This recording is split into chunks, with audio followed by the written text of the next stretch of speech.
I remember exactly where I was standing when my father said it. It was at my niece's graduation party. The whole family was gathered in the backyard. Picnic tables, balloons, those plastic folding chairs that dig into your thighs. Everyone was laughing, drinking, celebrating her full ride to Stanford.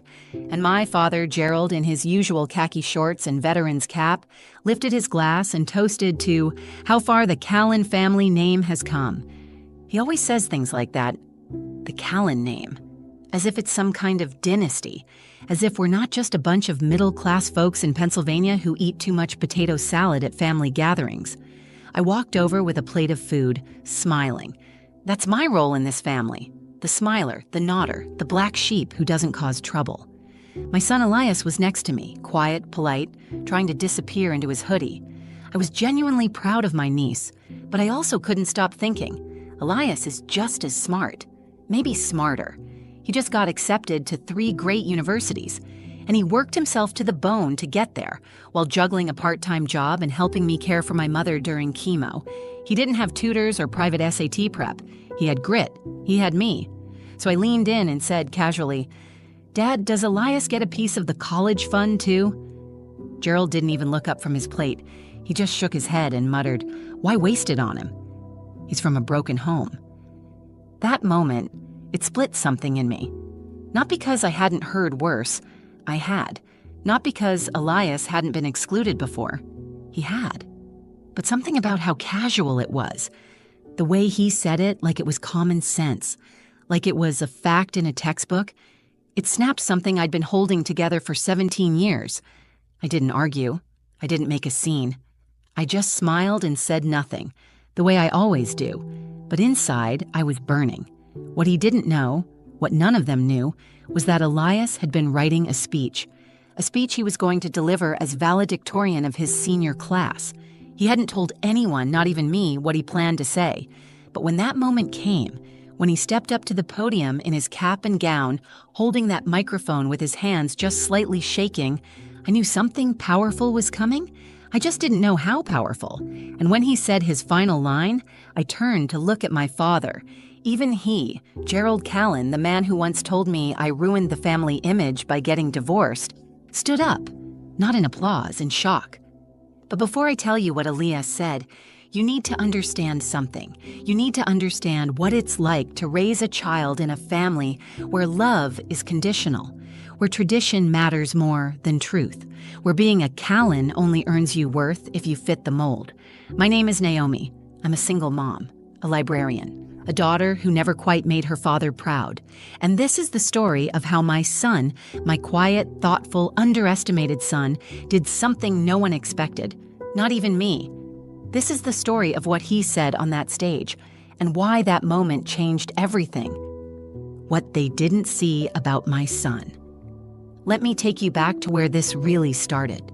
Not at the graduation party, not even when Elias got his college acceptance letters, but 17 years ago in a cramped hospital room where I held him for the first time with one hand and signed my divorce papers with the other.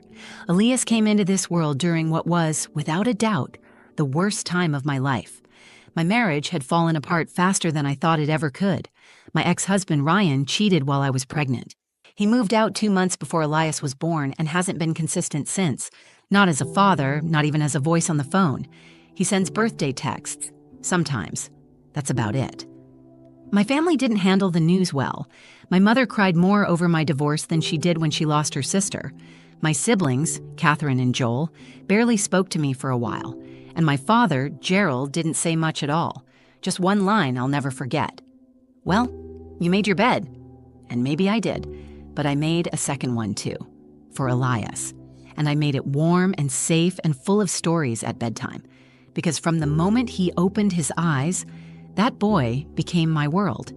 We didn't have a lot, but we had each other. I worked as a librarian, which isn't exactly a gold mine, but I loved it. I'd bring Elias with me after school, and he'd sit quietly in the kids' section, reading every book he could get his hands on. By the time he was 8, he was reading at a 10th grade level. By 10, he was writing short stories that made me cry. Not just because they were good, but because they came from this quiet, watchful child who never asked for much, but felt everything. He never complained when he wore thrift store clothes, never asked why we didn't go on vacations like his cousins. And he never, not once, said a word when he noticed how the family treated him differently. Because they did. Catherine and Joel's kids always had seats at the grown-up table. Elias sat with the younger ones, even when he was 14. At Christmas, they'd get gift cards and video games. Elias got socks. One year, Gerald forgot to put his name on the stocking. Elias never showed it bothered him, but I saw it. In the way he'd fold his napkin 3 times before eating, in how he waited for everyone else to speak first, in how he always kept a journal in his pocket, writing down things he didn't feel safe saying out loud. I wanted to scream sometimes, to shake my family and say, "Look at him! Don't you see how remarkable he is?" But I didn't, because I thought maybe if I stayed quiet long enough they'd come around. Spoiler alert, they didn't. The only one who truly saw Elias was my mother, Doreen. She'd sit with him, listen to his stories, call him my little professor. Even in her final year, when chemo made her weak, she'd light up when Elias walked in the room. She said he reminded her of someone, me when I was little, before the world got loud, before I learned to shrink myself to fit inside my family's expectations. When she passed, Elias was 15. He didn't cry in public, but that night I found one of his poems tucked into her Bible. It was titled, "The Last Woman Who Saw Me." That line, it gutted me. After she was gone, it was just us, just me and Elias, trying to navigate a family that made us feel like extras in a movie they starred in. And yet, through all of that, through being overlooked, underappreciated, and downright dismissed, he never lashed out. He studied, he helped, he wrote. And when senior year came around, he applied to colleges without asking me for a dime. He got into every single one. So yes, when my father said, "Why waste it on him?" I smiled and said nothing. But that smile, it wasn't surrender. It was a promise. Because what they didn't see, what they never saw, was that my son was about to show them exactly who he was. And I knew, deep in my bones, that when that moment came, they wouldn't forget it. Why waste it on him? There are moments in life that don't just hurt, they stain. They cling to your skin, your voice, your memory. You carry them quietly for years. That moment in my father's backyard, the one where he dismissed my son's entire future with a single sentence, was one of those. Why waste it on him? He's from a broken home. He didn't say it in anger. He said it like you'd talk about the weather, like Elias's worth was just less obvious, decided. I looked at my son, who had frozen mid-bite, his fork hovering over a paper plate of potato salad and ribs. He didn't flinch, didn't cry. He just looked down and kept eating. Slower this time. I wanted to grab my father's drink and pour it on his lap. I wanted to stand up and scream, "You don't know him!" But I didn't.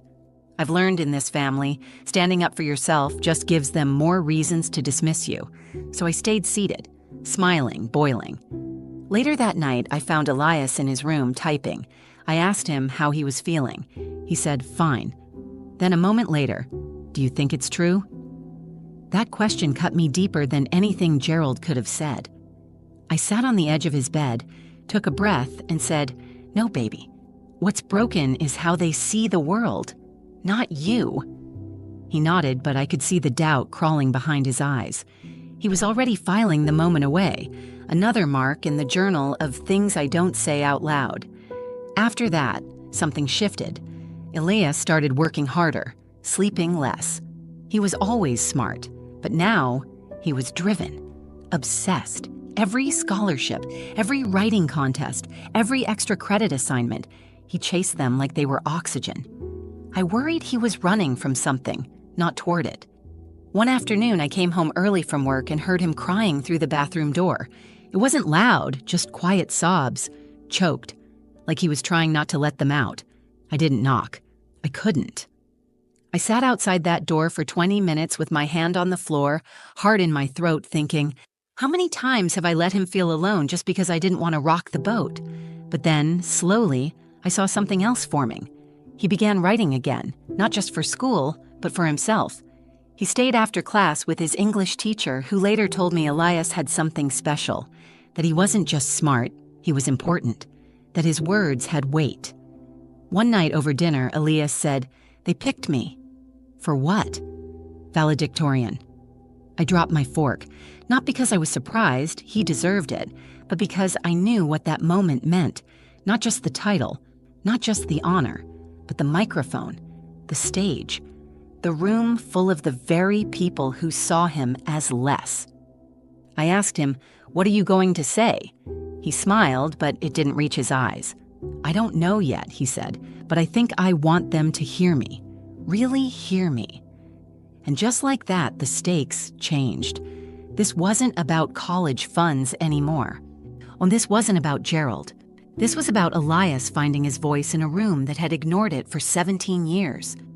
In the days leading up to the ceremony, I kept waiting for someone in the family to reach out, to say congratulations, to say anything. But no one did. Catherine posted a photo of her daughter's prom dress. Joel shared a picture of his new grill, but no one mentioned Elias. Not once. It didn't matter, because Elias wasn't looking for their approval anymore. He was writing his speech, and though he never let me read it, I saw the intensity in his eyes as he worked on it. The way he rewrote each sentence, the way he whispered lines to himself when he thought no one was listening. He was building something that would land like a thunderclap, and I had a feeling it wouldn't be polite. It would be the truth. Let them hear you. The days before graduation felt strange, not in a bad way, in a quiet before the storm kind of way. Elias was calm, but not the kind of calm that meant peace. He moved like someone with a mission, with something buried just under the surface, waiting to be released. I'd ask him how the speech was going, and he'd smile that half smile of his, the one he uses when he doesn't want to lie but can't tell the truth either. "It's coming along," he said. "I just want it to matter." Matter. That word stayed with me, because I knew what he meant. He wasn't writing a speech to check a box. He wasn't trying to impress a principal or pad his college resume. He wanted to say something to everyone, to us. He was tired of being invisible. The night before the ceremony, I found him sitting on the porch with his journal in his lap, eyes on the stars. He looked smaller somehow, younger, like the little boy who used to ask me if I thought trees had feelings. I sat beside him and said, "You don't have to carry all of this, you know." He didn't look at me, just said, "If I don't say it now, when will I?" I nodded. "Then say it. All of it." We sat in silence after that. He didn't need a pep talk. He needed space to stand in his truth, and I wasn't going to get in the way. Earlier that week, I'd emailed the family the details of the graduation ceremony: time, location, seating. No one responded. Not a single reply. Not even a, "We'll try to make it." I wasn't surprised, but I was angry. This was one of the biggest moments of his life, and they were acting like it was just another Thursday. The morning of the ceremony, Elias came out of his room wearing his cap and gown. He looked sharp, composed, like someone who belonged in front of a crowd. I took a picture. He didn't smile. "You ready?" I asked. He adjusted his tie and said, "I've been ready." When we arrived at the school auditorium, it was packed. Parents fanning themselves with programs, teachers beaming with pride. I found our seats and scanned the crowd, and to my surprise, I saw them. The family. Gerald in his pressed shirt and veteran's cap. Catherine, arms crossed. Joel looking at his phone. They were all there, sitting together in the third row, like they'd earned the right to be front and center for something they never helped build. I didn't say a word to them, just walked Elias backstage and squeezed his hand. "Whatever you say up there," I whispered, "I'll be proud." He nodded, no fear in his eyes, just purpose. Back in my seat, I could barely breathe. They began announcing the honors students, then awards. The principal took the stage and introduced Elias as valedictorian, his GPA, his scholarships, his acceptance to Northwestern. I could hear the family behind me making quiet, impressed noises, like they were surprised, like they hadn't expected this from him. And then Elias walked out. My son, shoulders back, chin high, journal in hand. He didn't use the podium speech they'd approved. I noticed right away. He opened his journal instead, flipped a page, and looked out at the sea of faces. He began with the usual, thanking teachers, students, and staff. Then the room shifted. He paused, looked directly at the audience, and said, "There are people in this room who didn't expect to see me here today. People who thought I wasn't worth the investment. That being from a broken home made me broken too. But I've learned something. You don't have to come from a perfect family to build a powerful future. A ripple moved through the crowd. My heart thudded in my chest. He continued, voice steady, eyes locked on the people who had tried to erase him. Some of us are born into applause. Some of us have to earn every single clap, but that doesn't make us less. That makes us strong. I turned to look at my father. He wasn't smiling. He wasn't clapping. He just stared, arms folded, lips tight. Good. Let him feel that, because Elias wasn't done. And in that moment, I realized something. This wasn't revenge. It wasn't rebellion. It was a reckoning. The line that silenced the room. There's a moment when someone steps fully into who they are that feels like time slows down, like the air gets heavier, the silence deeper. That was the moment Elias stood there, his journal open, eyes locked on the crowd. He wasn't reading a speech, he was delivering a truth, and he was doing it with every ounce of quiet strength he'd built over years of being overlooked. There are people, he repeated, who told my mother I'd never be enough, that she'd failed me just by raising me alone. But she didn't fail me. She fought for me. She taught me how to stand tall without applause, how to work hard when no one was watching, how to believe in myself when the people who were supposed to didn't. You could hear the shift in the room. The audience, mostly parents and teachers, leaned forward. A few gasped, a couple wiped their eyes, and still, my family didn't move. Gerald stared, stone-faced. Catherine glanced sideways at him. Joel leaned back in his seat like it was a performance he didn't want to admit he was watching. But Elias didn't flinch. He stood with the calm of someone who had nothing left to prove and everything to say. I spent years thinking silence meant peace, he continued, that if I kept my head down, maybe I'd earn my place. That if I worked hard enough, maybe I'd stop feeling like a guest in my own family. My hands were shaking in my lap. And then, he said, I realized something important. You don't wait to be invited to take up space in this world. You claim it, you build it, you own it. I looked around. Parents were nodding. Kids were whispering. A few teachers were wiping away tears. And then Elias closed his journal. He looked up, and this time, his eyes weren't scanning the room. They were fixed, laser sharp, directly on one man, Gerald. And that's when he said it. I was raised in what they call a broken home, but broken homes don't raise broken people. They raise fighters, they raise listeners, they raise leaders. They raise sons who grow up to stand here today and make even the quiet ones listen. It landed like thunder. There was a moment, barely a beat, where no one moved, no one clapped. It was like the room collectively inhaled. Then the applause hit like a wave. People stood, not just a polite standing ovation. They stood like something important had just happened, like they knew they'd witnessed something bigger than a graduation speech. And that's when it happened. Gerald stood, not quickly, not dramatically. He rose slowly, as if unsure whether he meant to do it at all. But he stood, and for a second, just a second, his face cracked. Not a smile, not tears, just the smallest flicker of something behind his eyes. Shock, realization, maybe even shame, but not pride. No, not yet. That would come later. Maybe. But in that moment, Elias didn't need his pride. He'd already won. After the ceremony, I walked with Elias to the car.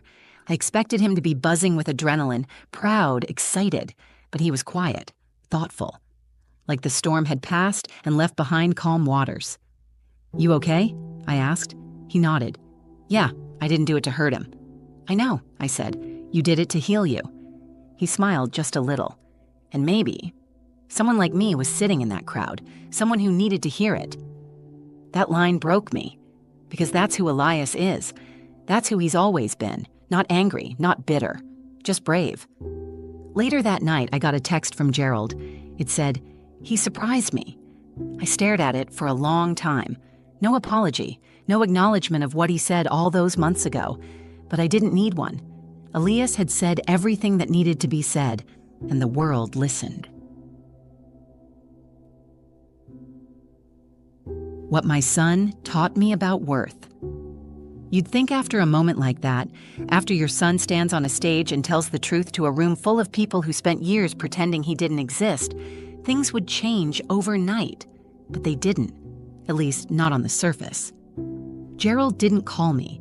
He didn't come up after the ceremony. He didn't hug Elias or say, "I'm proud of you," or "I was wrong." That would have required more humility than he's ever shown in his life. What he did was send a text. He surprised me. 3 words. No punctuation, no warmth. But somehow they felt louder than any speech he'd ever given at those family barbecues. Because for Gerald Callan, that was a crack in the wall. Not an apology, but maybe an opening. Still, I didn't respond.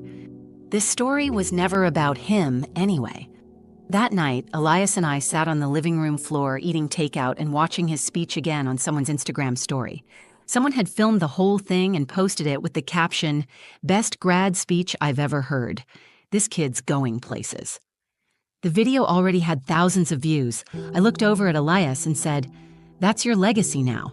He shrugged. "It was just a speech." "No," I said. "It was a statement." He didn't answer right away. Then he said, "I didn't do it for him, you know. Or for them.